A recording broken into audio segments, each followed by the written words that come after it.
Hello, friends. Welcome to Fluent Fables, where we learn English through fascinating stories. I'm so happy you are here. Today, we are going to travel into the world of words, emotions, and life lessons, all through an exciting story that is easy to understand and fun to follow. Every sentence, every word will help you improve your English vocabulary, grammars, and speaking skills. Are you ready? Let's begin. Part 1, A Quiet Beginning. My name is John. I was never the loudest person in the room. I was quiet, shy, and kept most things to myself. Even in school, I would sit at the back bench, listen carefully, and do my work silently. I was not the kind of student who got all the attention. I wasn't the top scorer. I wasn't the fastest runner, and I didn't have a big group of friends. But one thing I knew, I had a dream. My dream was to become an engineer.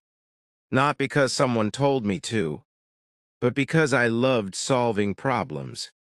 I enjoyed building things with my hands, fixing broken gadgets, and reading about machines.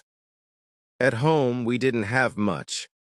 My father was a carpenter, and my mother worked as a cook in a school.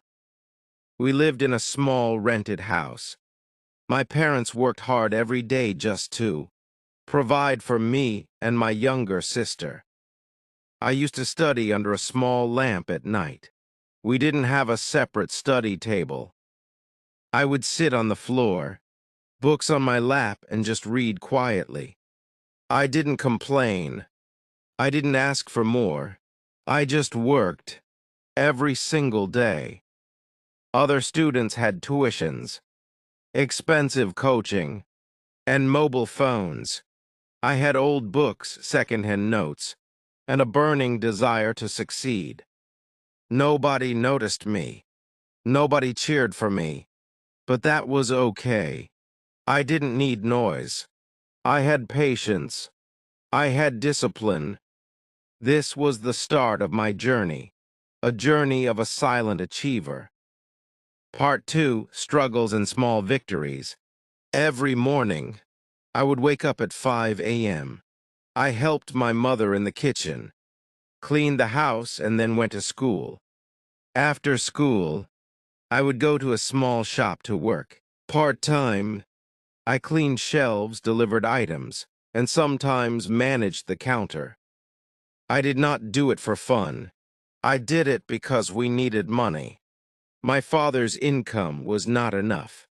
My little sister was still in school, so I did what I had to do. After work, I came home, had a simple meal, and then sat with my books. I studied in silence. There was no one to push me, no one to motivate me. But inside me, there was a voice that said, "Keep going, John. One day it will all be worth it." Sometimes I got tired, very tired. Sometimes I wanted to cry, but I didn't. I just kept going. In school, I slowly started getting better marks. My teachers began to notice. One day, my science teacher called me and said, "John, you're quiet, but you are sharp. I see your potential." That was the first time someone believed in me. That small sentence gave me a big push. In the final year of school, I took the engineering entrance exam. I had no coaching, only self-study. I studied late nights, early mornings, and even during my lunch breaks. When the result came, I could not believe my eyes. I had cleared the exam. I got admission to a government engineering college. My mother cried. My father hugged me, and for the first time I felt seen. But the journey was not over. It was just the beginning. Part 3, The Real Test. Getting into college was only the first step. The real struggle had just begun. College life was different. The campus was big, Students came from rich families. They wore branded clothes, used laptops, had smartphones, and spoke fluent English. I felt out of place. I had only 2 pairs of clothes, a basic phone, and no laptop. My English was weak. In the beginning, I was scared to speak. I would sit quietly in class. I understood everything, but I never asked questions. Some students ignored me. Some even laughed behind my back. But I didn't care. I had come here to learn, not to impress. I spent my free time in the library. I borrowed books, took notes, and watched free online lectures. I joined free English classes. I practiced every day, even if it was just 5 minutes. In the hostel, I shared a small room with 3 other boys. I missed my family. I missed home. But I reminded myself, I am here for them, for my future. Each semester was tough. Assignments, labs, and exams. But I gave my best. Every time. Slowly, my marks improved. My teachers started praising me.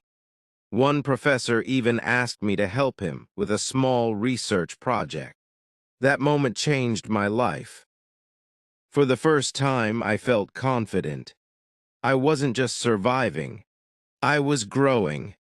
Others started noticing too. Some of those who laughed at me now asked for help in assignments. But I didn't show off. I didn't speak too much.